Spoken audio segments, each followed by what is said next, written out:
Nithyananda Paramashivoham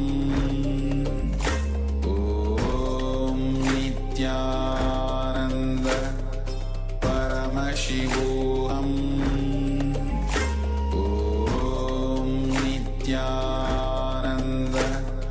Paramashivoham Om Nithyananda Paramashivoham.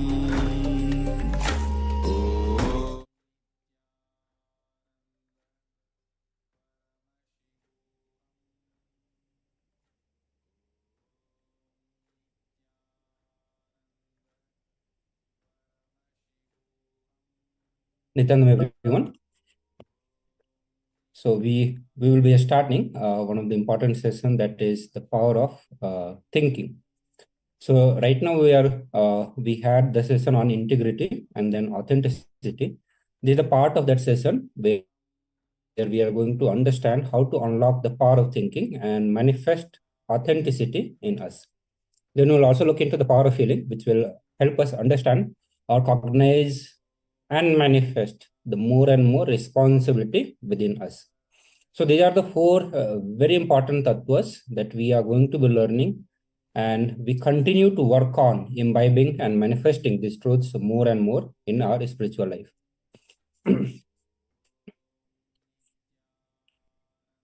So let us try to understand how to tune our thinking to our peak possibility. So authenticity, we have gone through the definition. What is the definition of authenticity? Understand the power of thinking is the power to train and tune our thinking to its highest potential. So we all have got some sort of thinking system in our, and we have certain capability to think. But if we are able to tune our thinking to perform the peak possibility, we'll be able to become more and more authentic in our actions. So whether we know it or not, whether we believe it or not, we can control our mind. In the same way, we control our body movement. So as of now, for most of us, we do not know how to control our mind. We have some thinking, and a lot of unnecessary thinking keep on going on. And we have no control over that. The spiritual practices we imbibe in our life so that we can calm our mind, we can have some control over the mind. And Swami said that it is possible to do that, and it is as easy as we can have, as we control any of our body movements. We can decide and declare who we want to be. It is possible to train our mind and encourage only the thoughts that are in alignment with our higher possibility, discouraging and completing with disempowering ideas.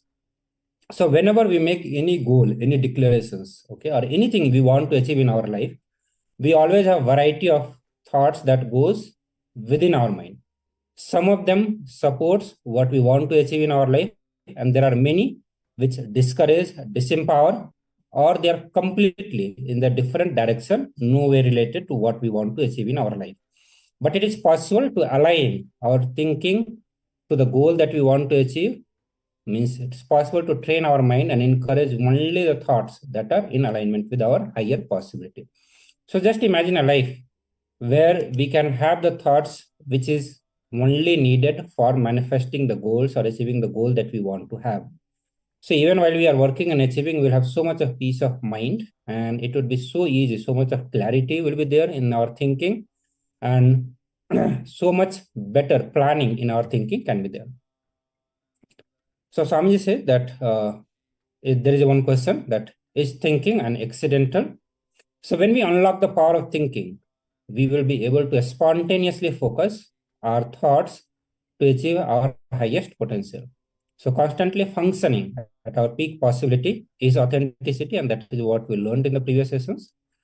Authenticity is the key that unlocks the power of thinking. So the more and more we are bringing authenticity in our life, we unlock more and more power of thinking, and more power of thinking is unlocked, more and more authenticity manifest. Means this virtuous cycle starts in our life. So another question comes, how many identities do we have? You don't have just one identity, as we and all of us imagine. We have 4, in fact. And at all times, we carry these 4 identities or these various dimensions of us. Let us look into what these 4 are. So the first identity is your inner image. The first of these 4 is known as mamakara, the inner image. It is the image and the experience you carry about yourself. I am healthy. I am ugly. I am intelligent. I cannot tolerate hard work. I love people. And then you carry many such inner ideas about yourself. Unfortunately, the idea you carry about you is always less than what you project yourself to be for others. And there we come to the outer image. The second identity, this is also known as ahamkara, or the outer image. It is how you project yourself to others. You may try to project yourself as powerful, talented, honest, helpful, or whatever. And unfortunately, what you project is always far more than what you believe yourself to be. And the third identity, the image or expectations that others have about you.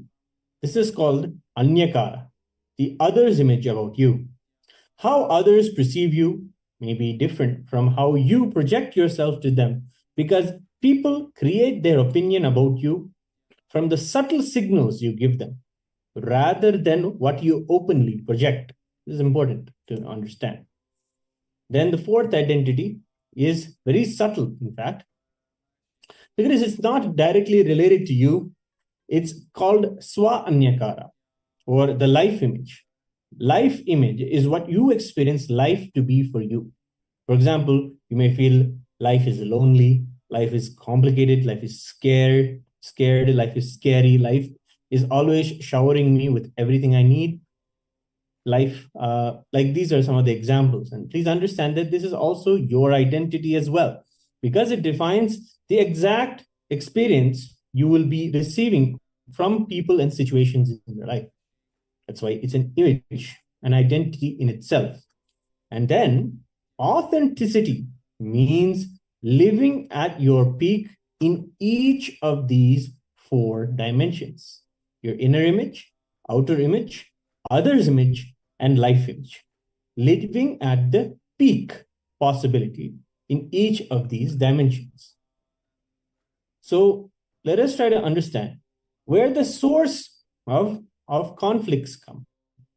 A thought pattern is a predefined way of responding to any situation based on a powerful past experiencing, like your failure you would have had, or a rejection you would have had in a relationship, or as a child you may have been punished, and or you may even unfortunately been subject to some abuse, or you may have witnessed some kind of a trauma, or experienced the death of a loved one. During these such moments of crisis, you create an idea about yourself and life also. You'll experience yourself when you are punished. You'll feel you are weak or you are a failure. When you're punished, you may also feel nobody loves me. And when you see when you see someone pass away, you'll think life is dangerous, and so have to be very careful. Life can go away. These kind of conclusions you come to based off these experiences, you form these identities. And almost all our root thought patterns are negative, even the ones which may lead us to success in our life, because they are born out of a feeling of powerlessness. So now, in the previous sessions also, we looked into what is the incompletion, what is the root thought pattern, how they get created, what are the incident or event who are responsible for that. And I'm sure some of you have already done the assignment and you will have certain understanding about the root patterns or the various thought patterns that we have within ourselves. So now we are going to be looking into some of the common example, which will help you to understand and find or relate with the various root thought pattern that you carry in your life. It can be like, I'm a failure, or nobody loves me, or I'm alone, I'm ugly, or life is out there to cheat me, I'm weak and unhealthy, I'm powerless, so I have to please everybody, life is hard, so I have to be extra smart, life is too big for me to understand. So understand, there are a variety of powerlessness or the root thought patterns exist, and it depends upon person to person and how he cognized certain event that happened in our life. Also, in the previous slide that we saw, that even the various success or the great good thing that we manifest in our life could also be out of the powerlessness. Like one of the example we see, life is so hard, so I have to be extra smart. The moment you carry this powerless cognition, because life is not hard, the moment you carry this cognition with this pair of cognition that life is hard, so I have to work extra smart. So you are going to put your complete life and time, intelligence, everything to become smart and have that kind of life. So you may have the success, but again, this success is out of the powerless cognition. It is out of powerlessness. Means you are going to be manifesting, even though you'll have many things in life, but the life will continue to be hard for you because that is what you cognize. So all the thought patterns that we have are based on inadequate cognitions. Understand, this is truth for all of us, unless we have gone through the completion processes, unless our thought pattern, or unless we are liberated by an incarnation, by default, all of us, this is how we grow up, this is how we have been living our life. So all our thought patterns that we have, our whole thinking patterns, are based on the inadequate cognitions, because life is different every moment and we need to respond to it spontaneously. But right now, we are nothing but a bunch of programmed actions and patterns that never let us contact life as it happens. So what we need to understand, that the life that is happening to us is unique every moment. Every single incident that is happening in our life is completely unique. But how do we interact with that incident that happened in our life? In a very, very programmed way. Means the way we are going to respond to that situation, the way we are going to be cognizing to that situation is programmed. And that programming has happened based on the past experiences, the past incident, the past memory that has happened. And we just replicate that and interact with the present moment that is happening. But rather, Swamiji is giving us the understanding, the truth, that every situation, every incident in life is unique and need to be responded spontaneously. Swamiji further said that you may have many thought patterns, but a root thought pattern is one of the few defining thought patterns that are continuously running your life without your knowledge. So all of us have multiple thought patterns, which is based on powerlessness or powerless cognition or inadequate cognitions. But underlying that also, there are a few root thought patterns. And from those root thought patterns, all this variety of powerless or inadequate cognitions or the root thought patterns are originating, taking birth and sustaining itself. So even the conflict among our identities are nothing but the result of our root thought pattern. So just now we had a brief introduction about our identity, which is our identity is composed of how we cognize ourselves, how we are carrying ourselves, and how we are projecting to others is also part of our identity. How others carry ourselves or how others think, cognize about ourselves, and our ideas or understanding about the life, all these four put together is our idea.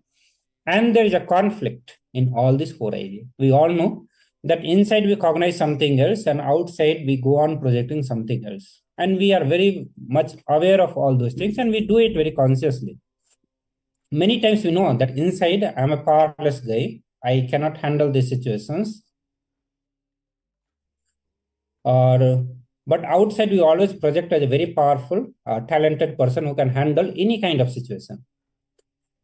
This kind of different examples we all will have, that how we have a different inner image and how we have a different outer image. But here what we need to understand, that why there is a conflict. there is something else I'm cognizing within, there is something else I'm projecting outside, means there is a conflict. And the root of this, the reason for this conflict is the root thought patterns that we are carrying. See, if we have a certain idea about ourselves inside and we project a different personality outside, that is called inauthenticity. So when we are, whenever we are doing, means we continue to behave inauthentic. So if we look deep, all our problems arise from the conflict among our four identities. So any of the problem in our life that we have been dealing or we are going to deal is nothing but because of the conflict in these four identities that we have. So when any of our dimensions is out of alignment with the others, means other images that we have, it causes disease, suffering, and incompletions in our life. So it can be physical disease, it can be mental, it can be psychological, physiological, any kind of this. But as long as we have the incompletion, as long as we have the conflict, we are going to have some sort of disease in our life, some sort of problem in our life. So all these identity that we carry are actually thought patterns that we carry about ourselves. Again, the very simple but very powerful understanding that we need to have, that all of us, are literally nothing but certain identity. Even whatever way we present to others, whatever we want to become, or whatever we are actually, we have become by achieving certain things in our life. Everything is nothing but certain identities, and we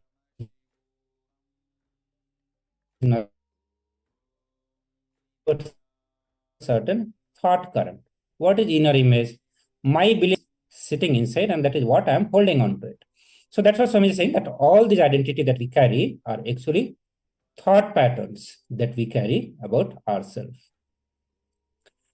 So even others' image about us is an idea that we have created in them. So another question may come, okay, inner image, I understand that this is my identity. Outer image, I understand because I am projecting. This is because of my thought pattern.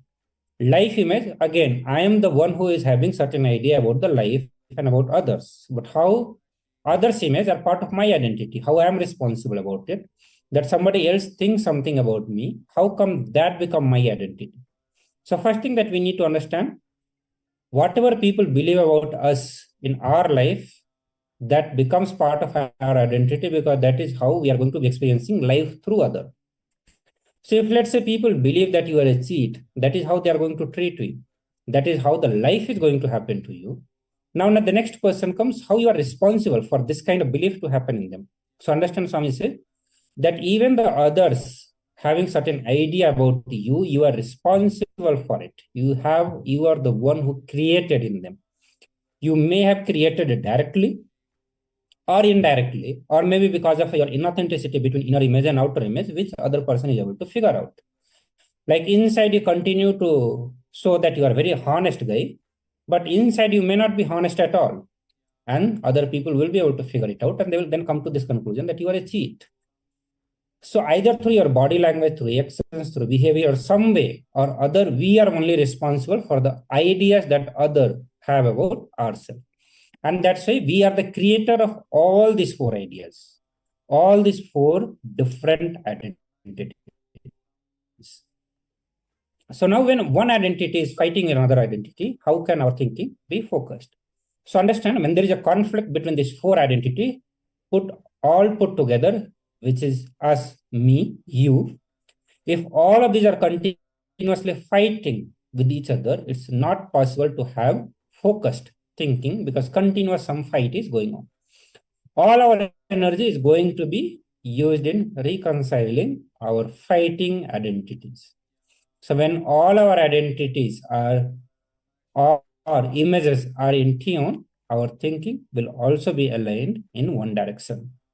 So when our thinking becomes clear and sharp, like a laser beam, will be able to awaken the power of thinking.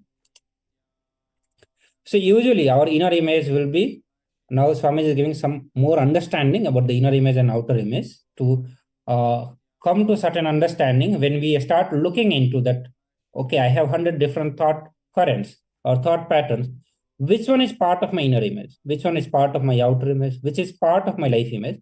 So when we are going to be looking into this, these are the parameters you can always judge based on that or segregate based on that. That your inner image will always be much lower than the identity that you project outside to others. So your most of the inner image will always be low. It's not going to be high, and your outer image always will be high. Like you'll be saying, do you know who am I? Do you know who am I? Like you'll be continuously projecting, I'm very intelligent, I'm very sharp-minded, I'm very focused, I'm very hardworking.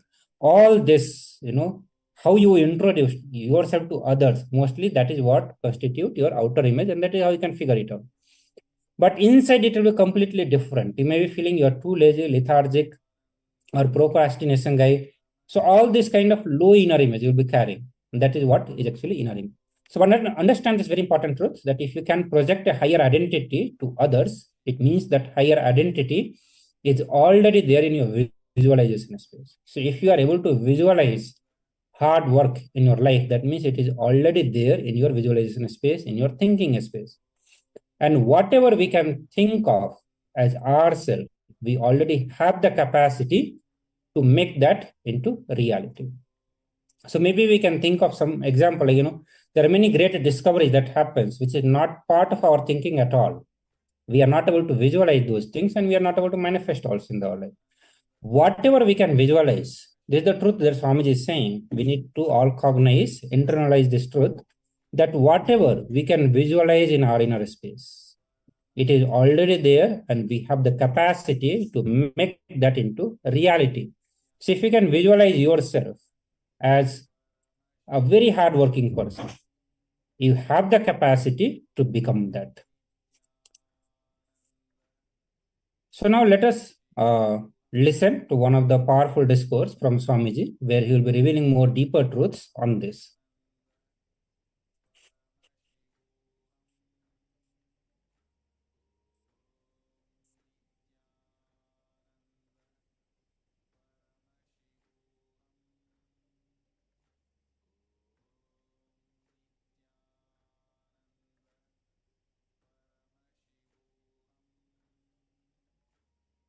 Building you, manifesting you, like how from mud the pot is made, same way.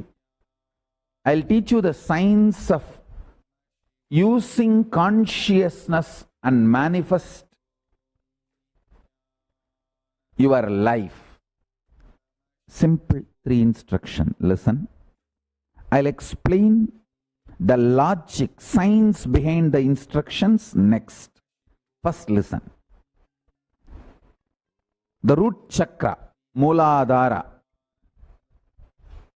the lust energy centric chakra. Second, Swatisthana,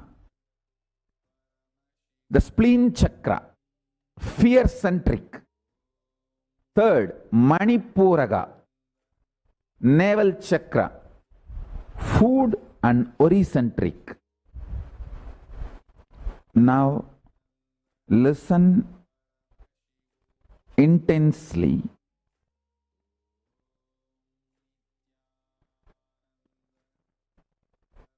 In the lust center, there is no difference between your visualization and actual action. The actual actions impact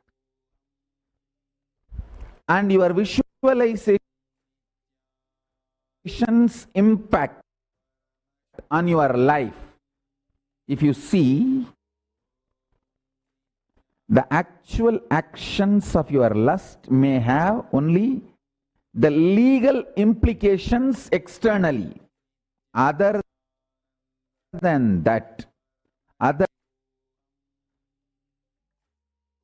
than the legal implication, whether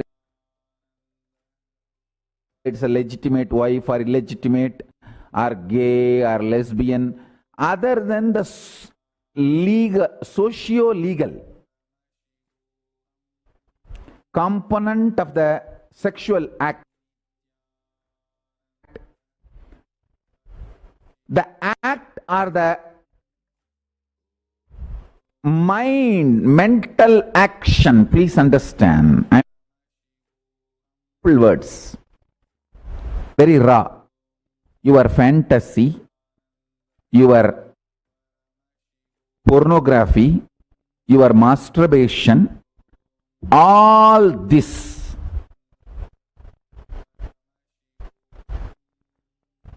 and actual sexual act,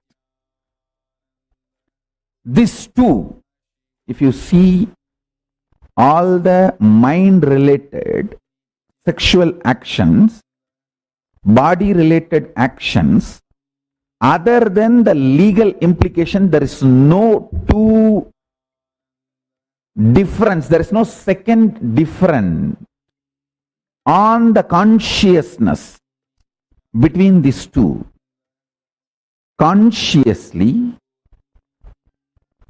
your visualizations about sex, pornography, masturbation, all these has the same effect as physical act. And I am not going to say physical act is good, bad, right, wrong.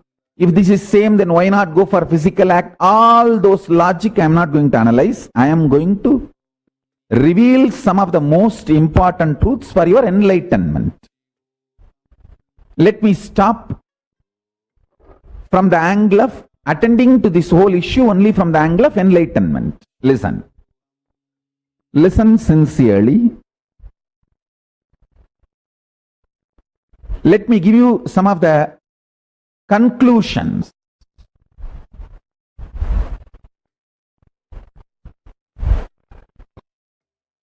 Let me give you some of the conclusions so you will understand the logic. First,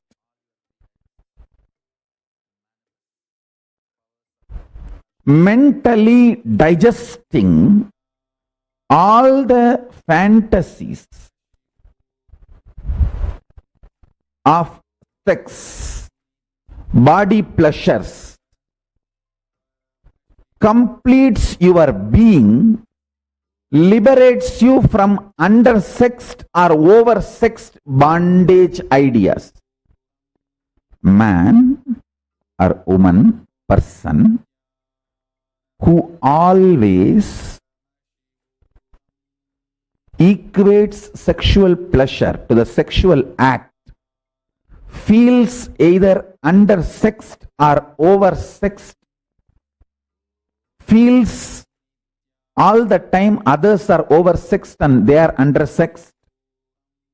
Too much of complicated relationship with sex leads to complicated relationship with the body, leads to complicated, very frustrated relationship with the thinking itself. Please understand, this is too important thing you need to know. You need to know the conclusion I wanted to give, and powerful cognitions you need to carry, both. The conclusion I wanted to give, listen carefully. Your conscious expression, manifestation of lust, sex, sexual acts, fantasies, pornographic manifestations, your wild perversions, everything. If you sit and chew them consciously, not mentally, there is a difference between mentally and consciously.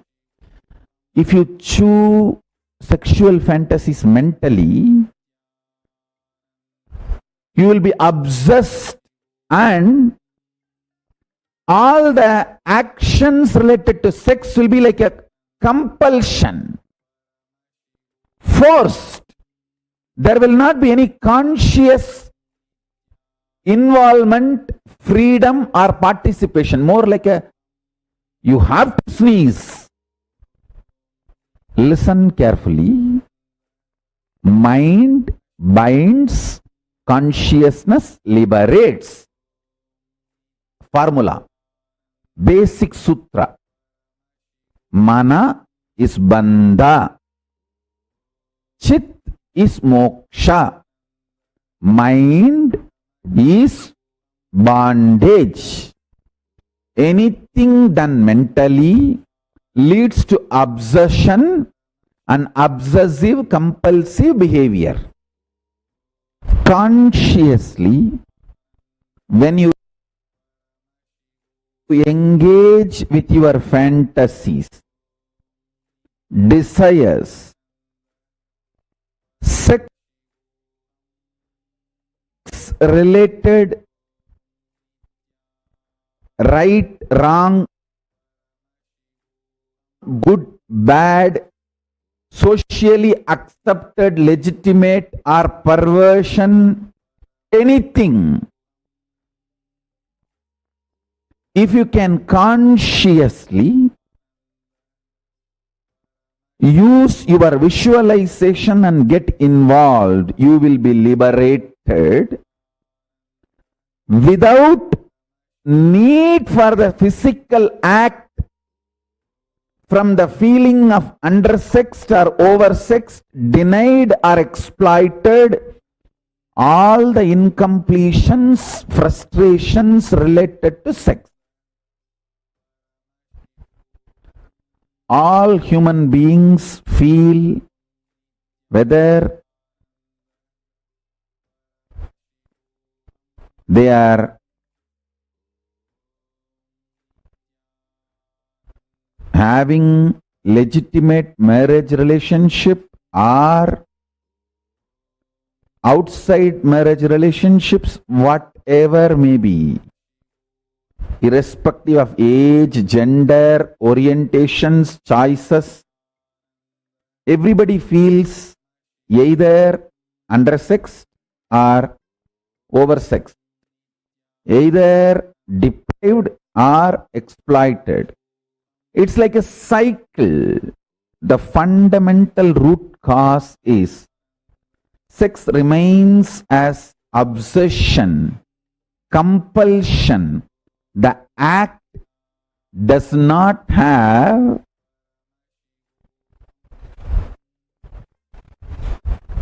liberating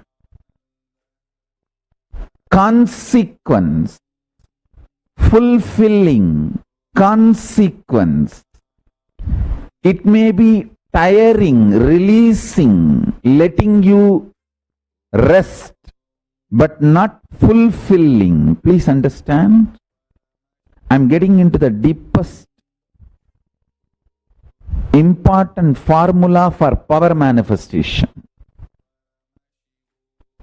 If you understand what I am talking today, not only you will be liberated from thousands of problems, you will start manifesting powers. First, the root chakra, lust-centric energy center, Muladhara chakra.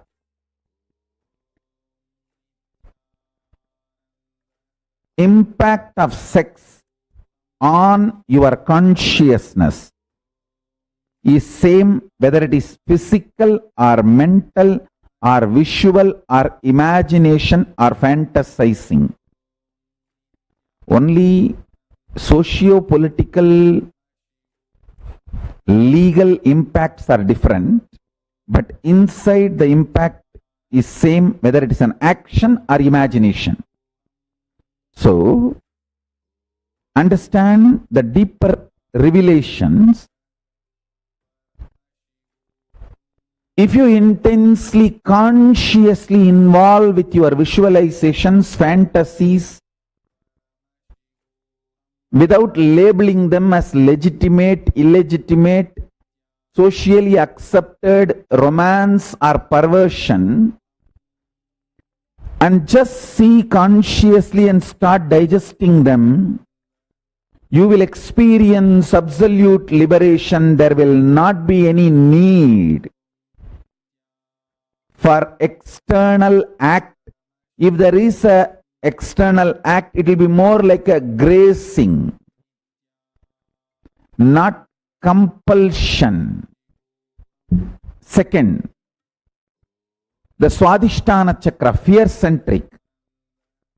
If you sit and consciously involve intensely in all your fears and the root cause of fears and insecurities, you will be completely free from all fears and the kind of the boldness, courage you will manifest. See, at one point you will reach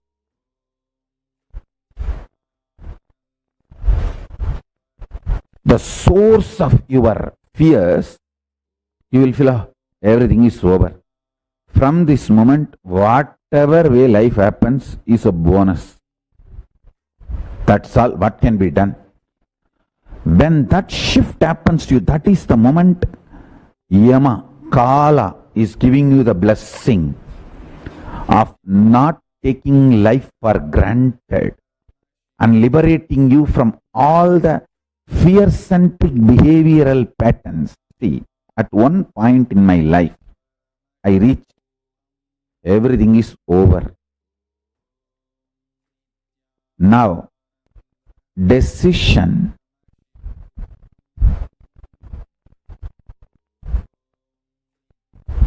Not to hang on to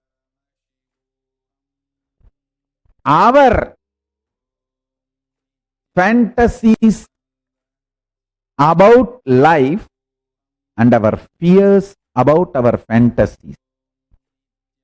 Understand?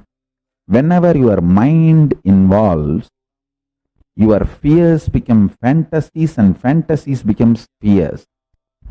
These are the statements you need to meditate very deeply.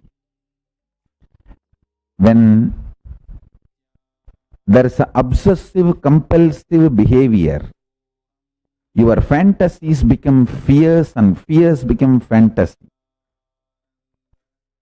Romance become perversion, perversions become romance. War becomes love, love becomes war. Listen carefully. Listen. Consciously sitting and cherishing all your fears, not mentally being kicked. Just mind releases all the fears and the fears erupt out in you. No, I am not talking about that. I am talking about consciously sitting and visualizing, cherishing what more can happen where this kind of illogical patterns come. Listen to the next point. Your Manipuraga, navel chakra, is capable of living without external food just by you consciously eating. Please listen. When I am uttering this word, I am responsibly talking. Consciously sit and intensely visualize you eating, digesting, getting empowered, building your body for a few days. You will see suddenly drastically the need for the physical food will drop. It will drop so much you will understand the truth behind my statement.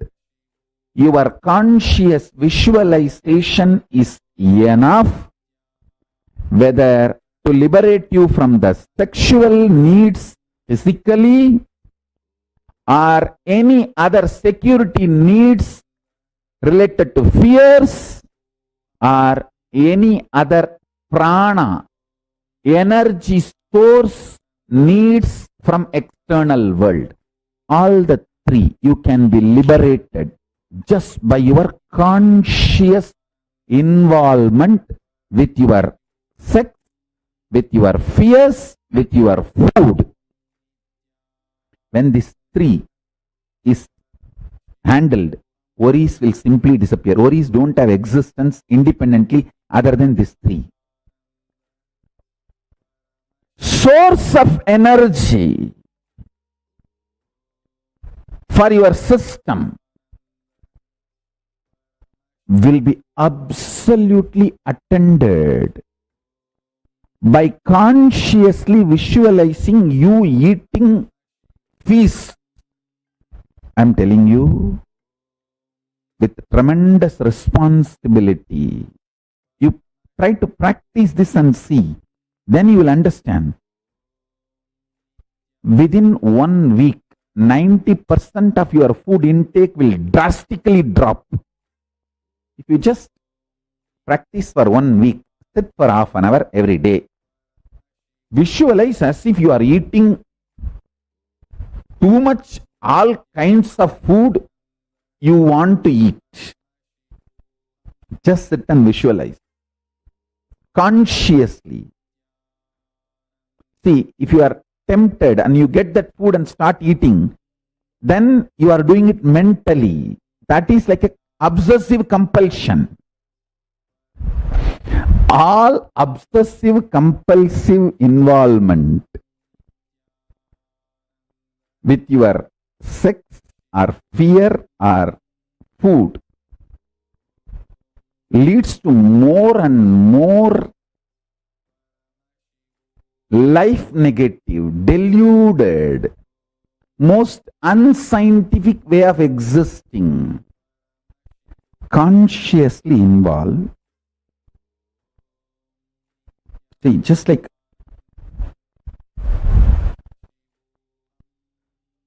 if you have the habit of decorating deities, doing puja, how micro detail you need to get involved. So that micro detail, sit and visualize consciously, like how Pusalar Nayanar built the temple consciously in his inner space. Like that, sit and visualize.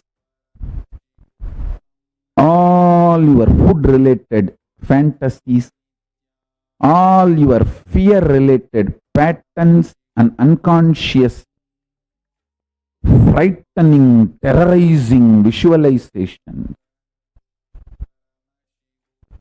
which collapses you, which makes you have a mental breakdown or nervous breakdown. Sometimes people think, I can tolerate anything but not the disease. Sometimes people think, I can tolerate anything. See, some people can tolerate anything but can't tolerate certain disease. Some people can tolerate anything but can't tolerate their near and dear one's death. Some people can tolerate anything but can't tolerate losing their freedom, independence, like imprisonment, fear of prison. Some people can tolerate anything but can't handle losing the wealth. Like this, you may have some of the worst terrorizing fears which brings immediately mental breakdown, nervous breakdown. Consciously involve into that fear, visualize them, and what can be done. See how that manipulative patterns of your fears design and show the life, even though you don't have any problem, as filled with problems. I tell you, a swadhisthana without fear will be absolutely in Turiya. You will never have any dream. Dreamless Turiya state is the symptom. That is the proof your swadhisthana is absolutely relaxed, pure. Your fears have left you. Understand? Consciously involving with your lust, sex, fantasies, perversions, without physical act, consciously involving with your fear, mental breaking, nervous breaking patterns, the patterns which literally brings mental breakdown, nervous breakdown in you. Consciously involve and go through those patterns, visualization. Let them lose power over you. And consciously sit and eat, fill your body and make yourself energetic through that food. If you just do these three consciously, everything you consciously visualize will become reality in the world. Listen. I don't have time to waste with the fools who don't feel connected that I am Paramashiva. If you feel connected to my identity, the principle Paramashiva, which I am manifesting,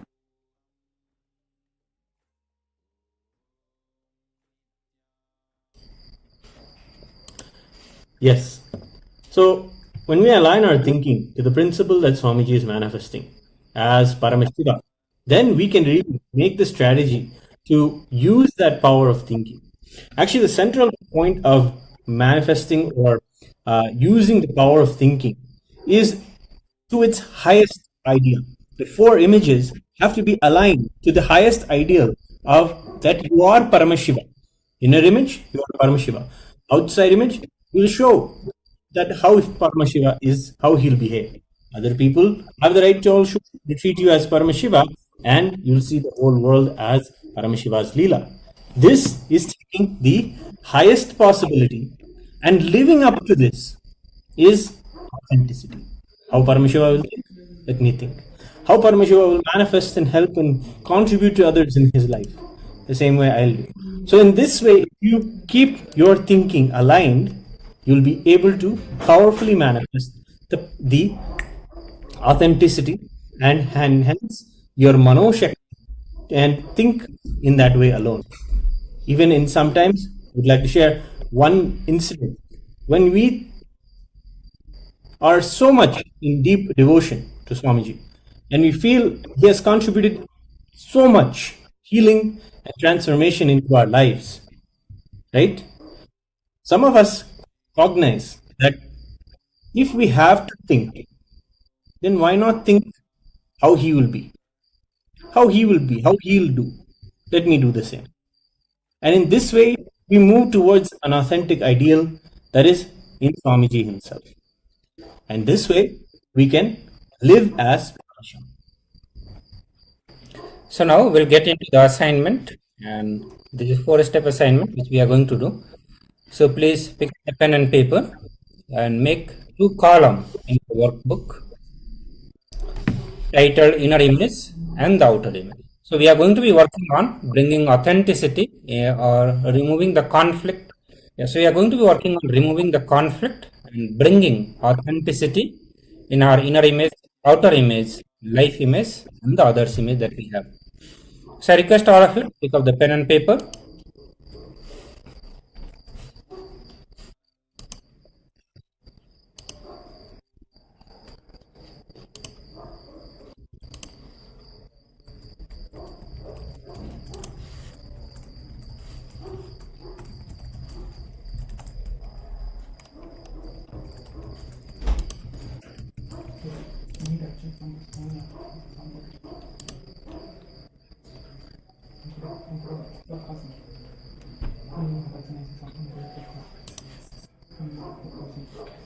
So I'll project the assignment on your screen also now.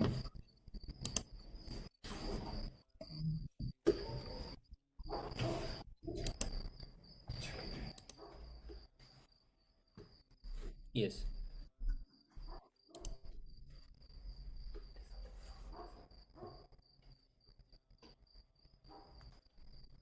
So make the 2 columns in your workbook titled Inner Image and the Outer Image. In the first column, make a list of your top 10 inner images, belief that you have about yourself. For example, I am weak, I am friendly, I am unlucky, etc. So the various kind of belief that you have about yourself, and write the corresponding outer image that you project to others. For example, you may project yourself to be strong, friendly, and lucky.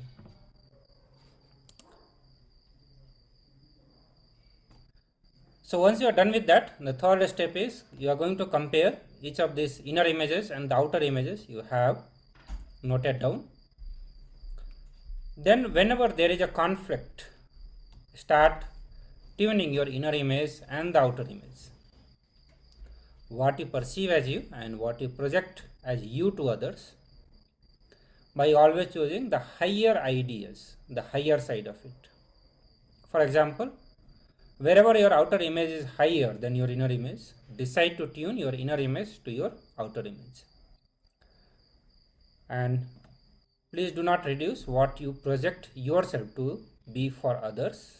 Increase what you perceive yourself to be for others. So this is the fourth step that you are going to be doing.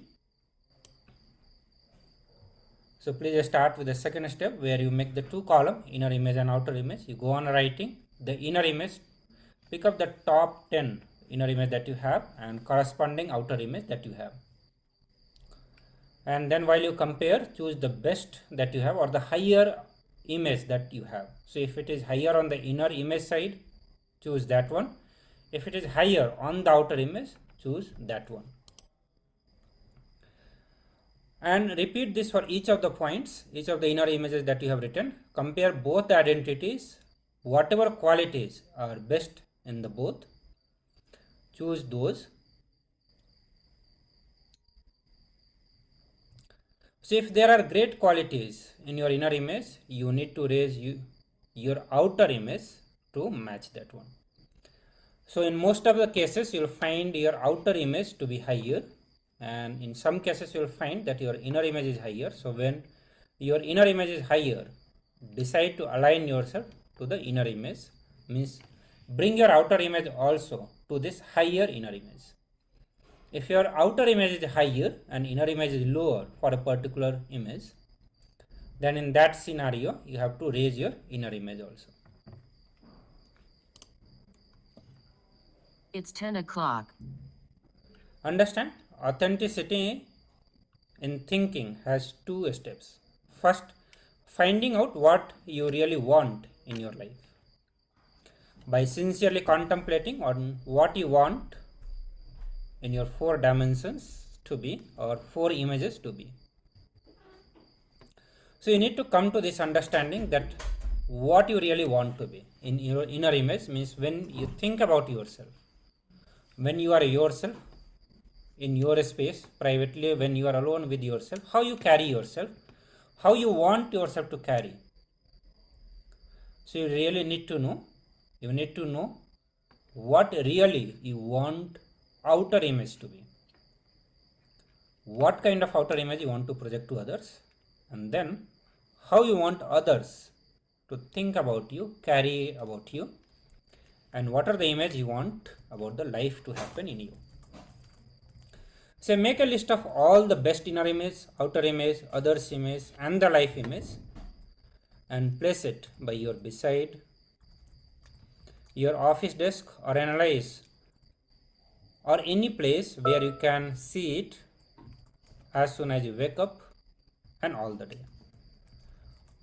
So while you come to this clarity and write it down, that what are the best inner image, outer image, life image, and others image you want to have. So once you write it down, put it in the place so that you can see as soon as you wake up, and you should be able to see it whole day also.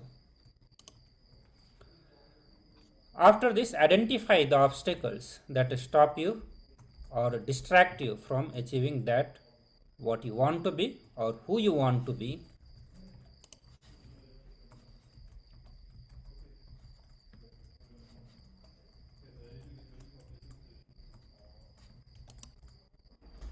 So I'll continue to project. This is the third and fourth step, where you compare each of your inner image and outer image, and you pick up the best among the two, You do this for all this, and you decide to align yourself to the higher image, whether it is the inner image or the outer image. Then understanding the authenticity, how we can bring authenticity in our thinking. For that you need to have the clarity that what you want as a best inner image, best outer image, best life image, and best others image. Once you are done with that, you are going to be identifying all the obstacles that stops you or distract you from achieving what you want to be. So because of the memory of the past failure. So whichever thought is in alignment with our peak possibility, encourage that, enrich it more and more, entertain it more and more. Whichever thought current is not in alignment, you need to complete with that consciously, decisively, complete with all those patterns, all those thought currents. And go on completing every day, go on completing till it is completely complete, till you are completely free from those thought currents and you are able to manifest the image that you want to have, whether inner image, outer image, others image, or the life image. Understand, only when you start living authentically, you know the right way of thinking. And you will start using your thinking to achieve what you want in the life. In the Sanskrit, it is also known as manana, which is called authentic thinking. So please continue with this assignment. We'll give you a few minutes for this, and then we'll move to the next segment.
Yes.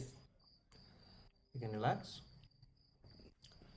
Now, after we have done the completion session and tapped into understanding how our thinking works and our identities, we'll go into the power manifestation session where we'll be doing the body scanning. Now we have 2 participants. If you can join with your cameras on, we will now begin the body scanning for another person. So we will do the body scanning for the blood group. So we will request Paramashiva to reveal to us another person's blood group.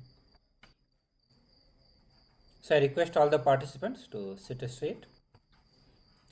Please come to the space of power manifestation. Close your eyes.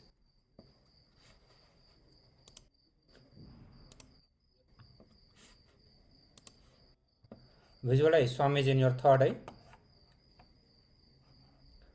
Chant Mahavakya intensely and loudly.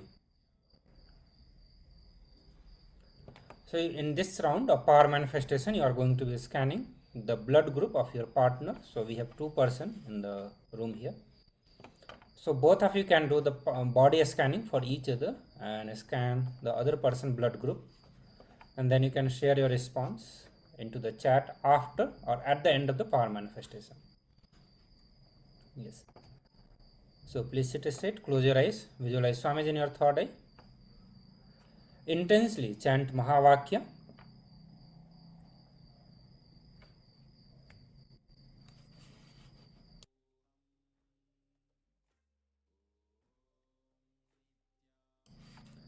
We'll give you a few minutes for doing this power manifestation. Do it sincerely and be intense in your chanting. Be loud while you are chanting the Mahavakya. Let your whole body vibrate with the mantra.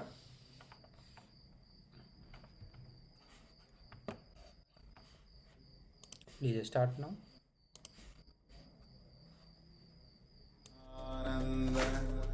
Paramashivoham Om Nithyananda Paramashivoham Om Nithyananda Paramashivoham Om Nithyananda Paramashivoham Paramashivoham Om Nithyananda Paramashivoham Om Nithyananda Paramashivoham Om Nithyananda Paramashivoham Nithyananda Paramashivoham Om Nithyananda Paramashivoham Om Nithyananda Paramashivoham Om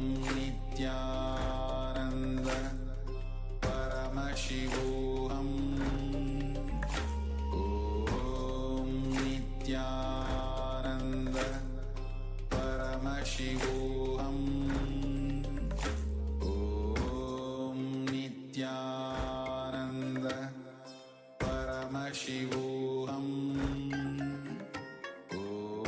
Om Nithyananda Paramashivoham Om Nithyananda Paramashivoham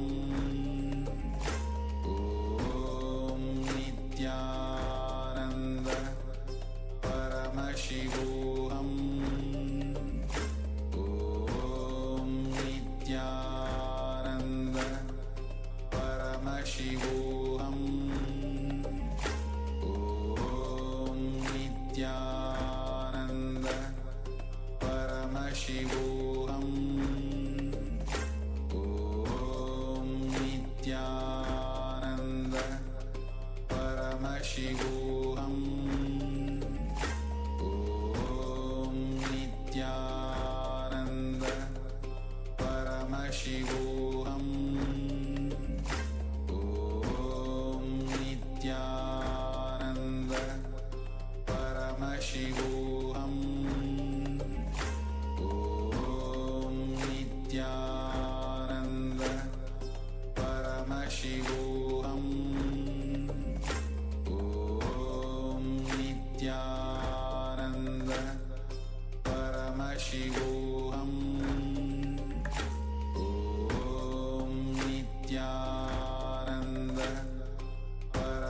Paramashivoham Om Nithyananda Paramashivoham Om Nithyananda Paramashivoham Om Nithyananda Paramashivoham Om Nithyananda Paramashivoham Om Nithyananda Paramashivoham Om Nithyananda Paramashivoham Om Nithyananda Paramashivoham Om Nithyananda Paramashivoham Om Nithyananda Paramashivoham Om Nithyananda Paramashivoham Om Nithyananda Paramashivoham Om Nithyananda Paramashivoham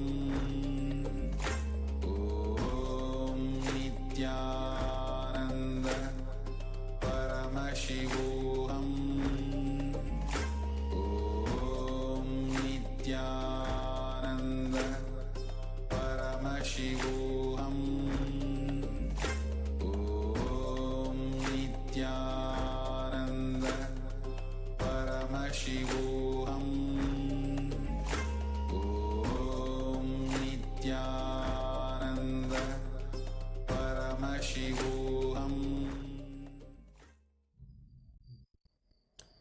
Nithyanandam, you can relax. We'll now move into the next session.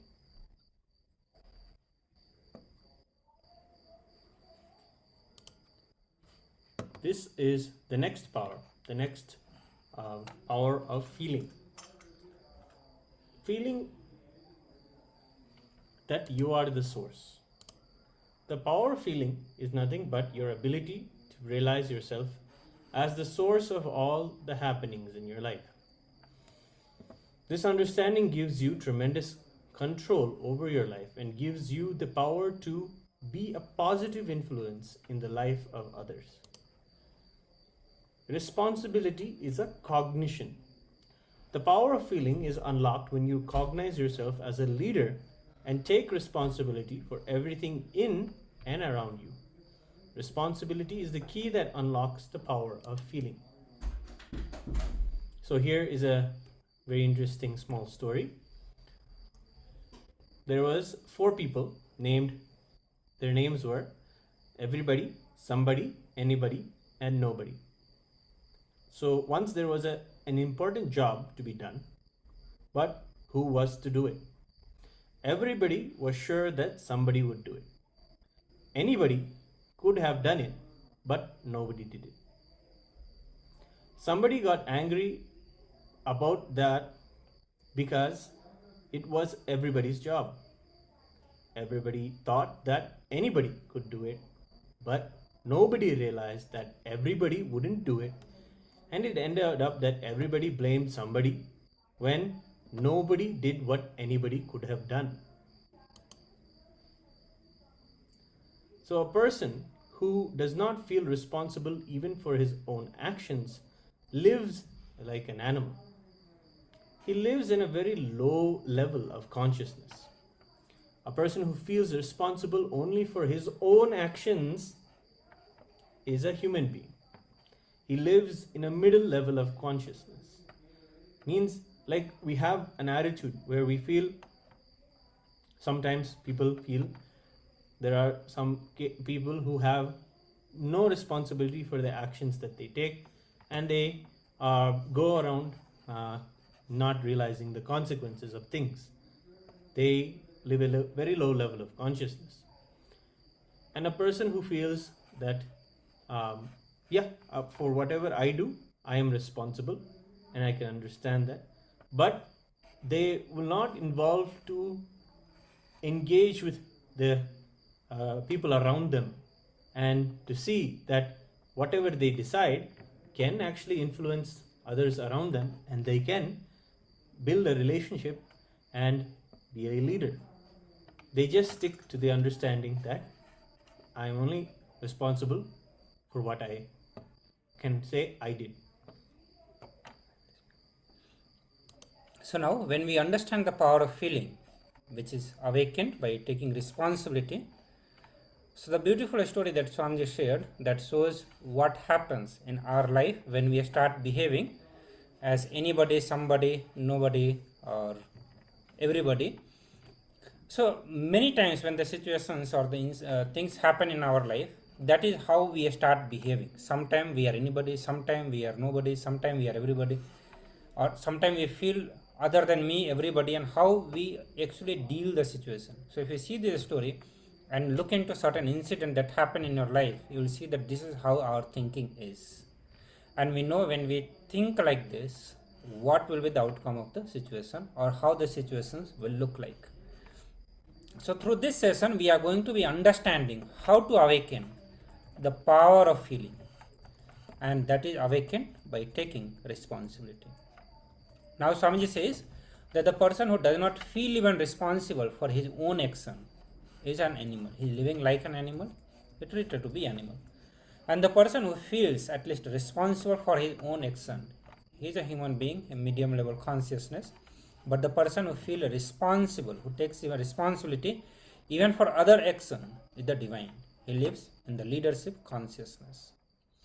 So even though our actions are not responsible for somebody, taking responsibility even for the others in authenticity and irresponsibility makes us a leader. So whenever we hear about the responsibility, and when we are asked that you are responsible for everything that happens in and around your life, we always have this common question. I can understand that I am responsible for my actions, but how I am responsible for things happening around me? The things happening within me, maybe I am responsible, but how can I be responsible for things happening outside me, which is happening in and around the people in my life? So Swamiji gives a beautiful understanding for this, and I'll read it again.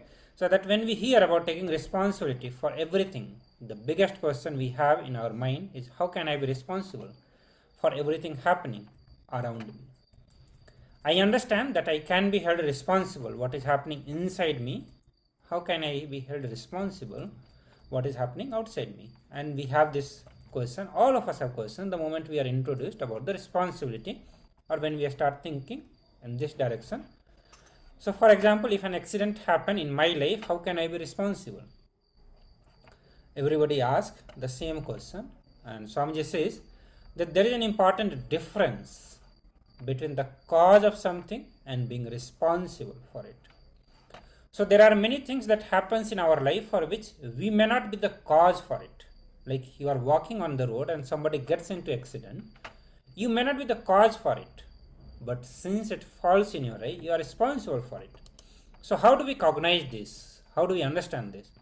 So understand, we need to know that unless we take responsibility, we are neither going to improve the situations, nor we are going to expand our inner space. So whatever happens around us, understand one aspect we can always see, that our life is not happening just because of me or you, just because of the self. It's happening because of so many people are involved in our life. So when we take the responsibility for their inauthenticity, their irresponsibility, our inner space is going to expand. We are the one who is going to enjoy, because our life happens through others also. So we may not be the cause for what happens outside us, but we can be responsible for it, because if we do not take responsibility, it is we who is going to suffer because of that. So we always believe that we are suffocated by our smallness. Swami said that is not the truth. We are suffocated by our bigness. Whenever bigness is demanded, whenever we feel that we are being forced to expand, we shrink even further into our comfort zone.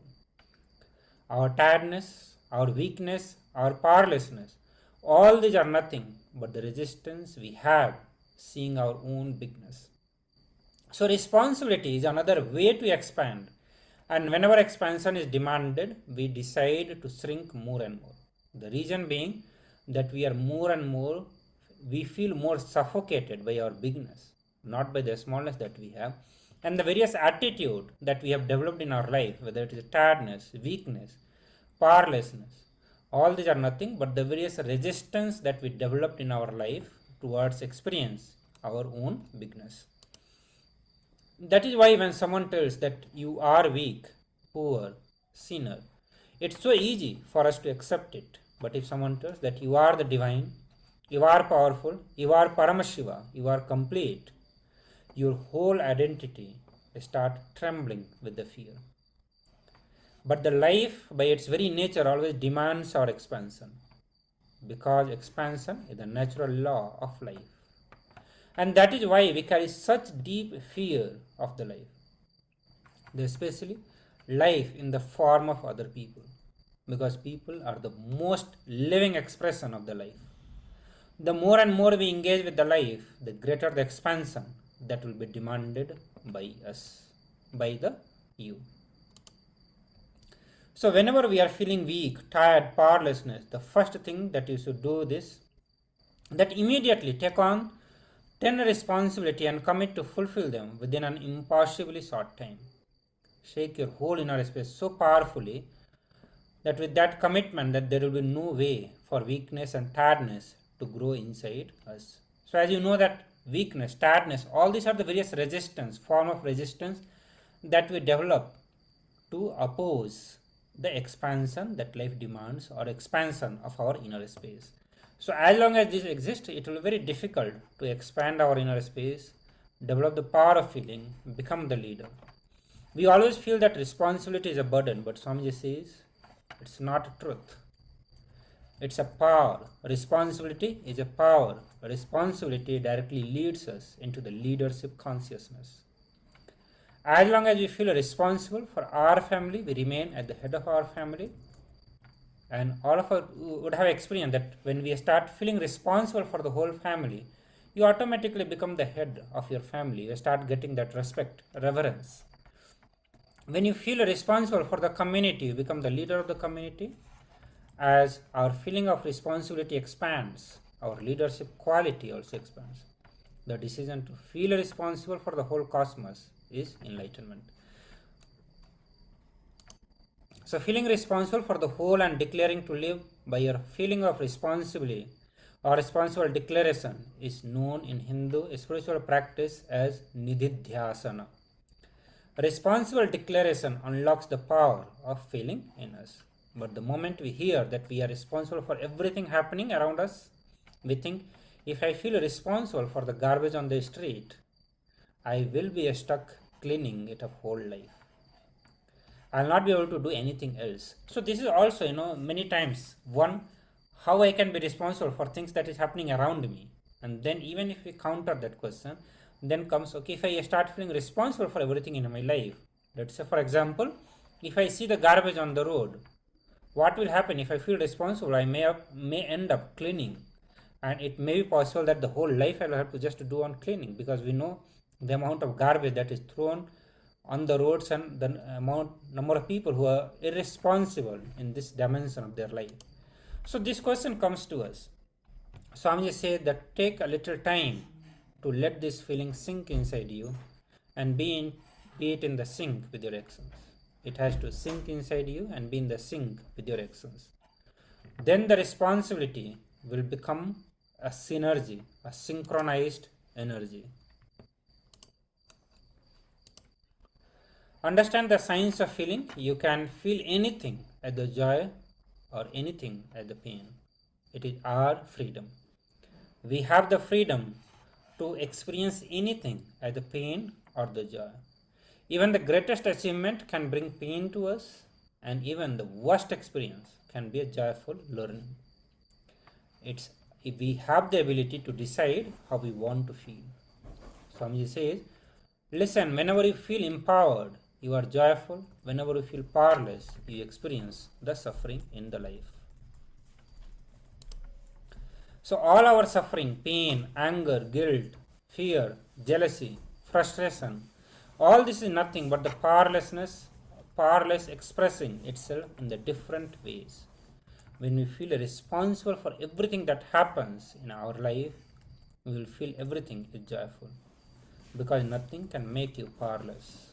So empower yourself with the responsibility and unlock the power of feeling. So now we are going to be doing some exercises, assignment, to awaken the power of feeling within us, to awaken the responsibility in our life.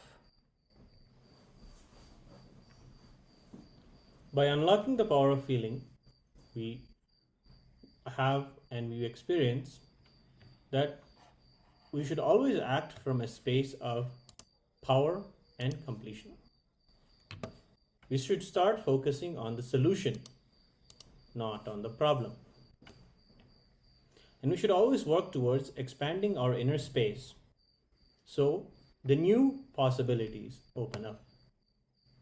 And we gain a higher degree of control over our lives. And we raise ourselves to the next level of success and evolve into a new being. It is a beautiful way to look at life, to see that it has always something beautiful in store for us, and that we can decide to see it that way and allow life to let us expand. So here is an exercise to unlock the power of feeling.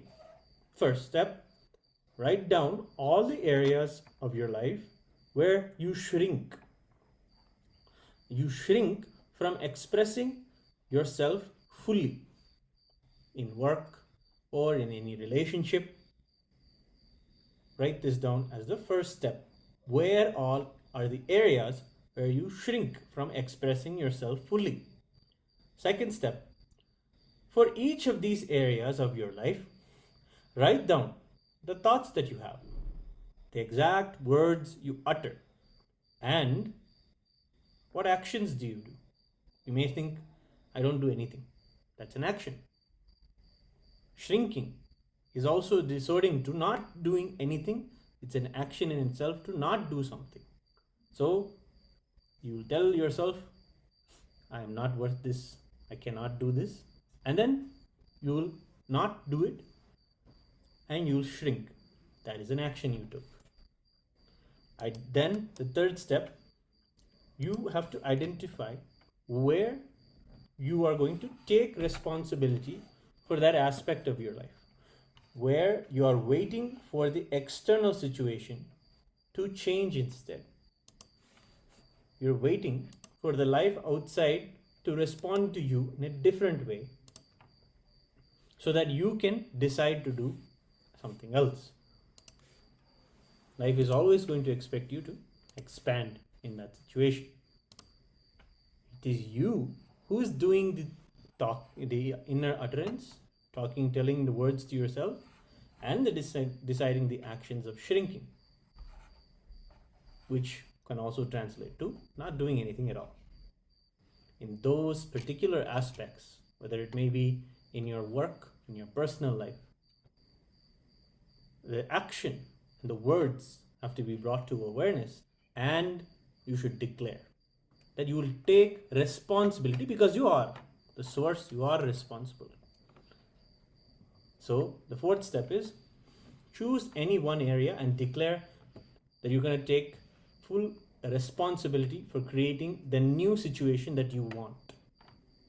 The situation that is the best, the most authentic, the most responsible of you. That is the best way to attend to this feeling, because it's a feeling at the end of the day. Surely it is out of fear or a low understanding about yourself, you shrink. But when you decide that you are responsible and you need to move forward and take an action other than shrinking, then you are declaring that responsibility. Then identify what has to change for that to happen. So, 1 week, for 1 week, follow up with yourself sincerely and record your progress. Every time you're faced with a situation where you would usually naturally shrink, attend to yourself with a deep uh, calmness and humbleness, and know that the true feeling and the true reality is that though you feel like shrinking, the reality is whatever is happening on the outside, you are the source. So you are responsible for it. And then empower yourself to take the responsibility and track your progress throughout the next 1 week. Go ahead, write down these aspects of your life where you would resort to the action of shrinking and declare that you will take responsibility and take the right actions from the right source.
Nithyananda everyone. So now please relax from this assignment. Now we'll move into the next part, which is going to be power manifestation, and I request all the participants to come to the space of power manifestation.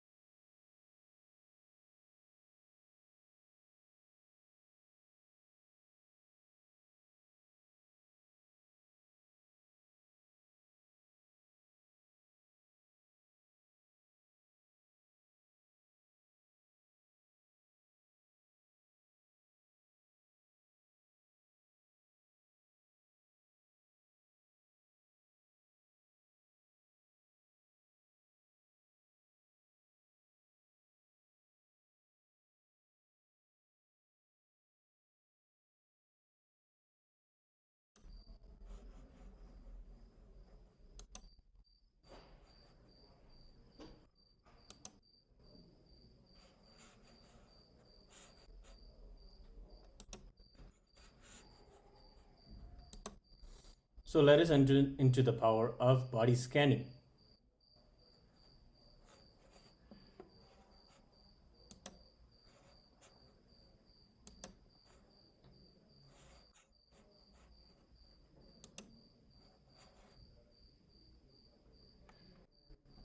So now we're going to be entering into a unique part of the body scanning level where you will identify which organs.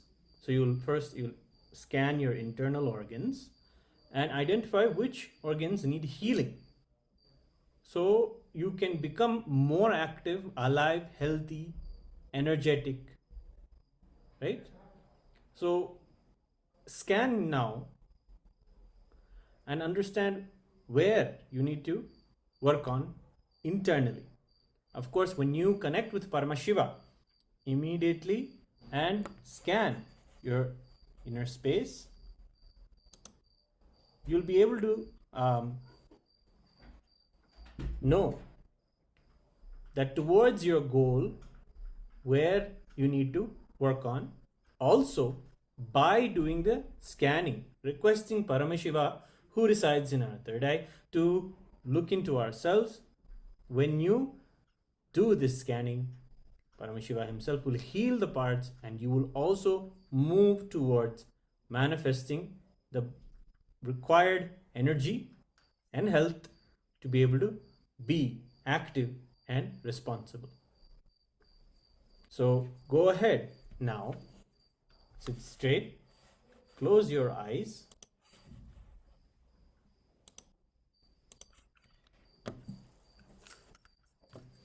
and chant the Mahavakya.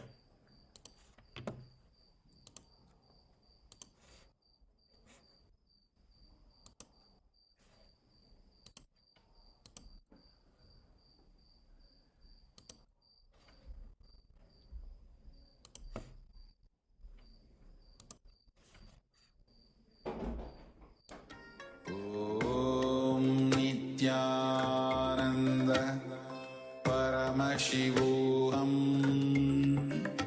ॐ नित्यानन्द परमशिवोऽहम् ॐ नित्यानन्द परमशिवोऽहम् ॐ नित्यानन्द परमशिवोऽहम् ॐ नित्यानन्द परमशिवोऽहम् ॐ नित्यानन्द परमशिवोऽहम् ॐ नित्यानन्द परमशिवोऽहम् ॐ नित्यानन्द परमशिवोऽहम् ॐ नित्यानन्द परमशिवोऽहम् ॐ नित्यानन्द परमशिवोऽहम् ॐ